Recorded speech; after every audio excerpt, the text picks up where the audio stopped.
Good morning students and I am your new teacher maths. Start करते हैं अपने, और टॉपिक है अपना ट्रिग्नोमेट्रिक। ट्रिग्नोमेट्रिक स्टार्ट करने से फर्स्ट पहले पार्ट अपने ये आते हैं कि इसका मतलब क्या है। ये ट्रिग्नोमेट्रिक जो वर्ड है ये आया कहाँ से। ट्रिग्नोमेट्रिक एक ग्रीक वर्ड से बना है, एक ग्रीक वर्ड से बना है जिसके अंदर दो वर्ड है। पहला है ट्रिग्नो ट्रिगोनो और दूसरा है मेट्रोन। ट्रिगोन और मेट्रोन। ट्रिगोन का जो मेन होता है वो होता है ग्रीक वर्ड में ट्रायंगल, और मेट्रोन का मतलब होता है मेजरमेंट। एक ट्रायंगल का मेजरमेंट। तो ट्रिग्नोमेट्री में अपने क्या आता है, एक ट्रायंगल का मेजरमेंट आता है। अब असल में इसका यूजेस कहाँ पे है वो आप 9th क्लास में पढ़ चुके हो, कैसे यहाँ से वर्ड आते हैं। सबसे पहले अपने बात करते हैं, मैं थोड़ा सा बैक क्लास में जाता हूँ, 9th क्लास के अंदर जाता हूँ। 9th क्लास में आपने ये चीज़ जरूर पढ़ी होगी। क्या था, किसी को याद हो तो? PBP HHP। P से मतलब होता है परपेंडिकुलर। क्या मतलब होता है? परपेंडिकुलर। B का मतलब होता है बेस, और H का मतलब होता है हाइपोटेनस। ये चीज आप पढ़ चुके। मतलब परपेंडिकुलर वो चीज जो एक लाइन के ऊपर एक परपेंडिकुलर है, एक लंब एक सीधी खड़ी हुई है। मैं कह दूं एक मेरे पास एक प्लेन है और उस प्लेन के ऊपर बिल्कुल एक मेरे पास प्लेन स्तंभ या खंबा है, कुछ भी है, पोल है, एक स्ट्रेट खड़ा हुआ है, तो वो उस पर क्या है, परपेंडिकुलर है। बेस की बात करें, बेस वो चीज जो नीचे आपके जिस चीज पे आपका परपेंडिकुलर स्टेबल है। बात करते हैं तीसरी हाइपोटेनस की। हाइपोटेनस आपके परपेंडिकुलर का लास्ट पॉइंट और बेस का पॉइंट जब दो पॉइंट आपस में मिलते हैं तो ये जो वैल्यू आती है ये बोलते हैं हाइपोटेनस। ये H हो गया, ये B हो गया, ये B हो गया, ये आप पढ़ चुके हो 9th क्लास के अंदर। तो इसको अपने याद करने का जो ट्रिक थी वो पंडित बद्री प्रसाद हर हर बोले, ये आप पढ़ चुके हो। अब अपने जो 11th में जो आपकी 10th क्लास में जो कॉन्सेप्ट है वो है रेशियो के ऊपर। मैं स्टार्ट करता हूँ। रेशियो स्टार्ट करने से पहले कुछ इंपॉर्टेंट चीजें हैं वो आप देख लीजिए। मेरे पास एक ट्रायंगल दिया हुआ है,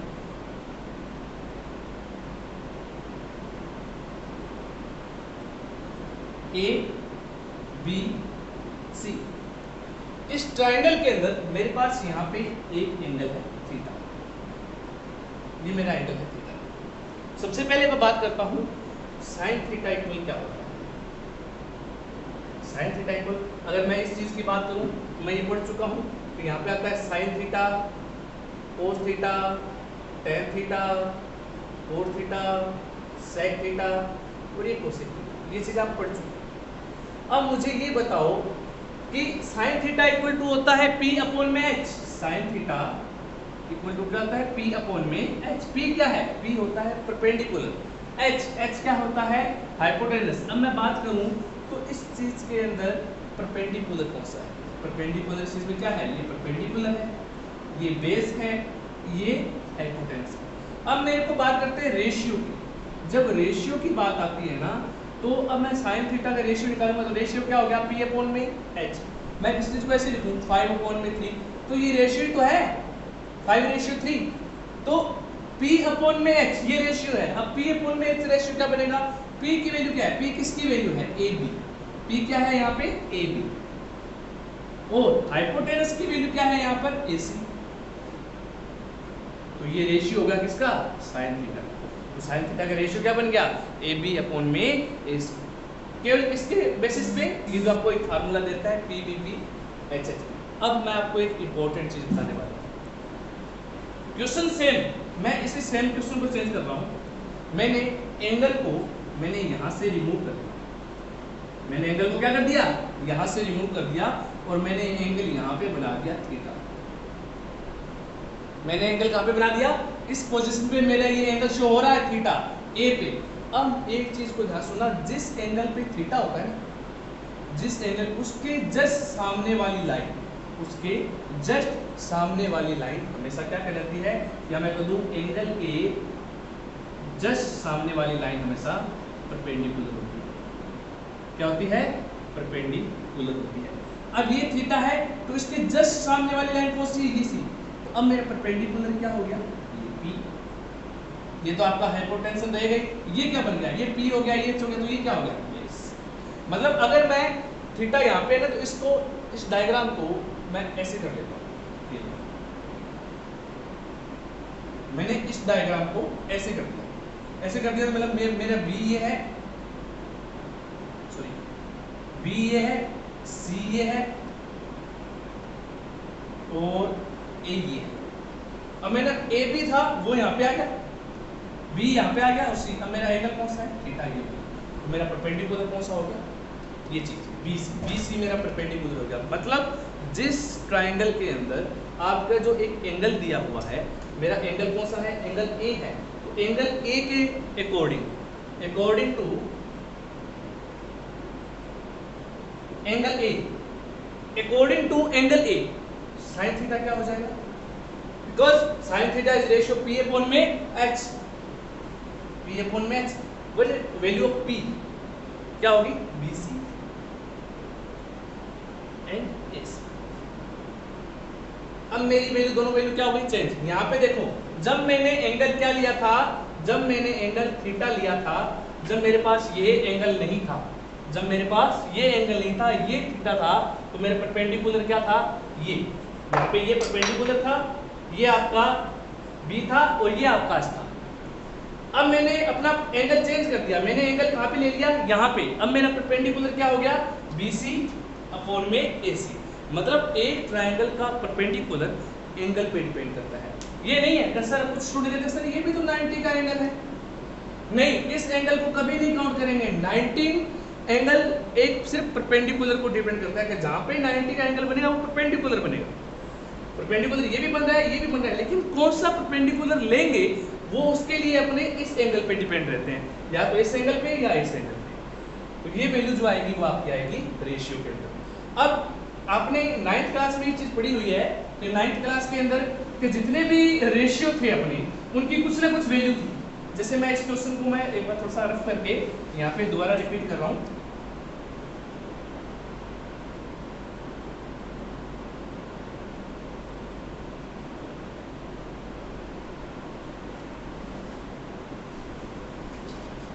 मेरे पास ये पैटर्न है PVP HHB। इसको याद करने का, लर्न करने का जैसे तरीका है पंडित बद्री प्रसाद हर हर बोले, तो आपको ये याद रहना चाहिए। ये आपने 9th क्लास में पढ़ा है और हमेशा इसको याद रखना है। इस पैटर्न पे ही अपने आगे रेशियो निकालेंगे। अब बात करते हैं, मेरे पास एंगल हो गया, अब मैं सारे रेशियो निकालूंगा। साइन थीटा का रेशियो क्या होगा? साइन थीटा का क्या होगा? P अपॉन में H। अब मुझे ये बताना है मेरा परपेंडिकुलर कौन सा है। मेरा एंगल कहाँ पे है? एंगल कहाँ पे है? एंगल सी पे। परपेंडिकुलर कौन सा होगा? सर परपेंडिकुलर जस्ट सामने, इस एंगल के जस्ट सामने वाली लाइन, ये परपेंडिकुलर। ये परपेंडिकुलर है तो ये क्या बन गया? बेस। और ये क्या है आपका? हाइपोटेनस। तो ये टोटल कंडीशन हो गई। अब मेरा साइन थीटा की वैल्यू क्या होगी? P अपॉन में H, मतलब परपेंडिकुलर अपॉन में हाइपोटेनस। परपेंडिकुलर अपॉन में हाइपोटेनस। परपेंडिकुलर आपका है AB, हाइपोटेनस आपका है BC। ये हो गया फर्स्ट रेशियो किसका? साइन थीटा का।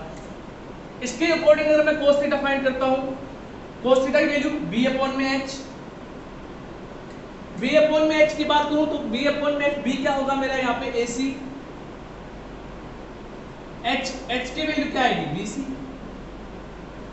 सेम इसके अकॉर्डिंग अगर मैं चलूं tan थीटा, तो tan थीटा का मेरा जो रेशियो आएगा वो क्या आएगा? tan थीटा इक्वल टू आएगा P अपॉन में B, परपेंडिकुलर अपॉन में बेस। परपेंडिकुलर AB अपॉन में AC, AB अपॉन में AC, ये आपका बेस है। अब मैं नेक्स्ट वैल्यू पे आता हूं, यहां से कोट थीटा। पहले ऐसे स्टार्ट कर देते हैं, कोसेक थीटा। कोसेक थीटा क्या होगा? अब मैं कोसेक थीटा को क्या लिखूंगा? H अपॉन में P। साइन को क्या लिखा? P अपॉन में H। कोसेक को क्या लिखेंगे? H अपॉन में P। मतलब हाइपोटेनस अपॉन में परपेंडिकुलर। हाइपोटेनस अपॉन में परपेंडिकुलर तो आपकी वैल्यू हो जाएगी BC अपॉन में AB। अब मुझे एक चीज बताओ कि यहाँ पे साइन थीटा की वैल्यू थी AB अपॉन में BC। इसकी वैल्यू क्या है BC अपॉन में, क्या ये इसकी अपोजिट है? क्या ये इसकी अपोजिट है? बिल्कुल है भाई। इसमें BC कहाँ आ रहा है? डाउन में आ रहा है, इसमें ऊपर आ रहा है। इसमें AB कहाँ आ रहा है? ऊपर आ रहा है। इसमें कहाँ आ रहा है? डाउन में आ रहा है। मतलब इसकी वैल्यू क्या होगी? एक्सचेंज होगी ना आपस में। मतलब मैं ये कह सकता हूँ कि साइन थीटा का कोसेक थीटा जो है वो जस्ट अपोजिट है। तो इसके लिए एक चीज और है, जब कोई चीज अपोजिट होती है तो आपने 9th क्लास में पढ़ा होगा कि साइन थीटा इक्वल में 1 अपॉन में कोसेक थीटा। और अगर कोसेक थीटा की बात करूं तो कोसेक थीटा इक्वल में 1 अपॉन में साइन थीटा, मतलब उसका अपोजिट है। जो आपका साइन का वैल्यू होगा वो कोस का अपोजिट होगा। इसी प्रकार अपने कोसेक और सेक में रिलेशन की बात करूं, कोसेक और सेक में रिलेशन क्या होगा? क्या कोसेक की वैल्यू थी b अपॉन में h, तो सेक की वैल्यू क्या होगी? h अपॉन में b, h अपॉन में b, मतलब हाइपोटेनस अपॉन में बेस। हाइपोटेनस अपॉन में बेस की बात करें तो हाइपोटेनस तो अपना है BC और बेस की बात करें तो AC। अब एक बात बताओ, क्या यहाँ पे ये वैल्यू, कोस की वैल्यू और सेक की वैल्यू, कोस की वैल्यू और सेक की वैल्यू क्या एक दूसरे के अपोजिट है? यहाँ पे AC अपॉन में BC आ रहा है, यहाँ पे क्या आ रहा है? BC अपॉन में AC, मतलब अपोजिट है ना। तो मैं इसका भी आपने 9th क्लास में ये चीज पढ़ी हुई है कि कोस थीटा इक्वल होता है 1 अपॉन में सेक थीटा, या मैं कह दूं कि सेक थीटा अपोजिट होता है 1 अपॉन में कोस थीटा। मैं लास्ट टर्म पे आता हूं, मेरी है कोट थीटा। कोट थीटा का रेशियो क्या होगा? b अपॉन में p, b अपॉन में p। b अगर मैं इस डायग्राम के अकॉर्डिंग चलूं तो b अपॉन में p क्या होगा? b अपॉन में AC अपॉन में AB, AC अपॉन में AB। जब AC अपॉन में AB करें तो आप देखोगे कि यहाँ पे जो tan थीटा की वैल्यू है वो है आपकी AB अपॉन में AC, जबकि आप कोट थीटा की वैल्यू है वो है AC अपॉन में AB। मतलब ये दोनों एक दूसरे की क्या है? जस्ट अपोजिट है। तो ये आप 9th क्लास में पढ़ चुके हैं कि tan थीटा जो होता है वो होता है 1 अपॉन में कोट थीटा, ये रिलेशन है। और कोट थीटा अपोजिट होता है 1 अपॉन में tan थीटा। ये इनके आपस में रिलेशन है, अपोजिट रिलेशन, इन्हें बोलते हैं अपोजिट रिलेशन। साइन और कोसेक में sine equal to 1 upon cosec, cos equal to 1 upon में sec, tan equal to 1 upon में कोट। तो ये आप पढ़ चुके हैं कौन सी क्लास में? 9th क्लास में। और यही आपके 10th क्लास में जो रेशियो रिप्रेजेंट करते हैं। अब आपका जो क्वेश्चन है मैं बुक के क्वेश्चन पे लेके चलता हूं ताकि आपको ये कॉन्सेप्ट तो समझ में आ गया। अब उस क्वेश्चन को देखो आप। ये 1 क्वेश्चन, एग्जांपल नंबर फर्स्ट देखिए। आपके जो बुक का क्वेश्चन दे रखा है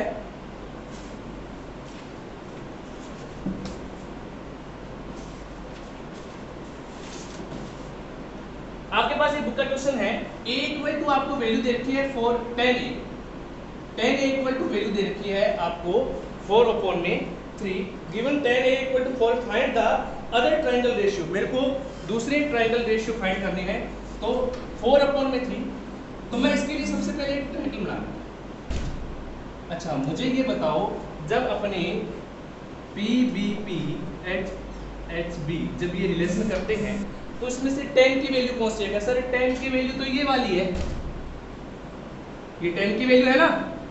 तो tan थीटा इक्वल टू क्या होता है? P अपॉन में B। मतलब मैं ये कह सकता हूं ये जो वैल्यू है वो परपेंडिकुलर की है और ये जो वैल्यू है वो किसकी है? बेस की है। तो परपेंडिकुलर की वैल्यू 4, बेस की वैल्यू 3। पाइथागोरस थ्योरम पढ़ी है, 6th क्लास से पढ़ते आ रहे हैं। पाइथागोरस बराबर क्या होता है? हाइपोटेनस का स्क्वायर इक्वल में बेस का स्क्वायर प्लस में परपेंडिकुलर का स्क्वायर पढ़ा है ना आपने। तो अब इस चीज के हिसाब से क्या मैं हाइपोटेनस का स्क्वायर निकाल सकता हूं? निकालूंगा तो कैसे निकालूंगा? 4 का बेस का स्क्वायर, 3 का स्क्वायर 9 और परपेंडिकुलर का स्क्वायर 16 और ये हो गया 25 और इसका स्क्वायर हटाऊंगा तो रूट इक्वल में वैल्यू आएगी 5। तो मेरी ये वैल्यू आ गई 5। मैं इनको एक नाम दे देता हूं ABC। मेरे पास ये ट्रायंगल बन गया। अब उसने कहा कि मेरे पास इस जो अदर मेरे पास जो रेशियो है वो मेरे को फाइंड करने हैं। तो अदर रेशियो फाइंड करते हैं। आपका एग्जांपल नंबर फर्स्ट का ये पहला क्वेश्चन है। अदर रेशियो फाइंड करते हैं। अदर रेशियो में क्या होगा? tan थीटा तो दिया हुआ है, किसका फाइंड करना है? सबसे पहले बात करते हैं sin थीटा का। sin थीटा का रेशियो इस क्वेश्चन के अकॉर्डिंग मेरा ये डायग्राम बना और इस डायग्राम के अकॉर्डिंग मेरा साइन थीटा जो आता है वो आता है P अपॉन में H। तो P अपॉन में H, P की वैल्यू क्या है? क्या सर ये P की वैल्यू है, ये B की वैल्यू है और ये क्या है? H की वैल्यू है। तो P की जो वैल्यू आएगी वो 4 अपॉन में 5, ये साइन थीटा की वैल्यू। इसी प्रकार cos थीटा की वैल्यू आएगी, cos थीटा का रेशियो क्या होगा? B अपॉन में H, B अपॉन में H, तो B की वैल्यू है 3 अपॉन में 5। tan थीटा की वैल्यू तो आपको दे ही रखी है और फिर भी लिख देता हूं एक बार, tan थीटा इक्वल हो गया P अपॉन में B, 4 अपॉन में 3 दे रखा है। जो अपने कोसेक की बात करें तो अभी मैंने आपको बताया कोसेक थीटा किसका अपोजिट होता है? साइन का। H अपॉन में P, तो H इसको साइन का अपोजिट है। डायग्राम से देखो चाहे यहां से देखो, आपका आंसर आ गया 5 अपॉन में 4, अपोजिट हो गया। इसी प्रकार सेक की वैल्यू, सेक थीटा किसका अपोजिट होता है? कोस का। H अपॉन में B, यहाँ पे B अपॉन में H है तो इसका अपोजिट कर दूं 5 अपॉन में 3। सेम सिमिलर अगर मैं बात करूं कोट थीटा इक्वल टू आपकी वैल्यू आ जाएगी 3 अपॉन में 4। तो ये थे अदर रेशियो जो आपको फाइंड करने थे, किसके अकॉर्डिंग? एक वैल्यू के अकॉर्डिंग। उसके अंदर सिर्फ आपको क्वेश्चन के अंदर एक आपको थीटा दिया हुआ, एक एंगल दिया हुआ, चाहे वो साइन में हो चाहे टेन में हो, किसी के अकॉर्डिंग हो, आपको अदर रेशियो फाइंड करनी है। उसके लिए आपको ये चीज पता होनी चाहिए, उसका डायग्राम बनाना चाहिए। पाइथागोरस थ्योरम तो आपको आते ही है, काफी टाइम से पढ़ते आ रहे हो, नहीं आती तो फिर भी देख लो। तो इन चीजों का यूज करके आपको, अब मैं आप यूज करने हैं रेशियो। अब मैं आपको क्वेश्चन दे रहा हूँ करके, बुक के क्वेश्चन नहीं है, मैं अपनी तरफ से दे रहा हूँ, वो आपको क्वेश्चन अटेम्प्ट करने हैं और आपको बताना है कि आपको रेशियो निकालने हैं। जैसे मैं आपको पहला क्वेश्चन दे रहा हूँ, देख लो। क्वेश्चन नंबर फर्स्ट, ये आपका होमवर्क क्वेश्चन है जो दूंगा, होमवर्क क्वेश्चन, जिसके अंदर क्वेश्चन नंबर फर्स्ट है आपका। आपको ये बताना है कि साइन थीटा इक्वल टू अगर 6 अपॉन में 3 अपॉन में 2 और tan theta equal to 5 upon में 7। ठीक है, तो आपको अदर रेशियो निकालने हैं, इसमें भी आपको अदर रेशियो निकालने हैं। कहने का मतलब है पहले आपको इस क्वेश्चन को लेके चलना है, इसके अकॉर्डिंग डायग्राम बनाना है, इसके अकॉर्डिंग रेशियो निकालने हैं, बाकी के जो बच गए cos थीटा tan थीटा। फिर आपको ये क्वेश्चन लेके चलना है, इसके अकॉर्डिंग डायग्राम बनाना है और इसके अकॉर्डिंगली आपको क्या बनाने हैं? रेशियो बनाने हैं। तो ये क्वेश्चन आपको अटेम्प्ट करने हैं। मिलते हैं नेक्स्ट क्लास में। जो क्लास अगर कोई कंफ्यूजन होता है तो आप मेरे से डायरेक्ट मिल सकते हैं या आप मेरे से कांटेक्ट कर सकते हैं।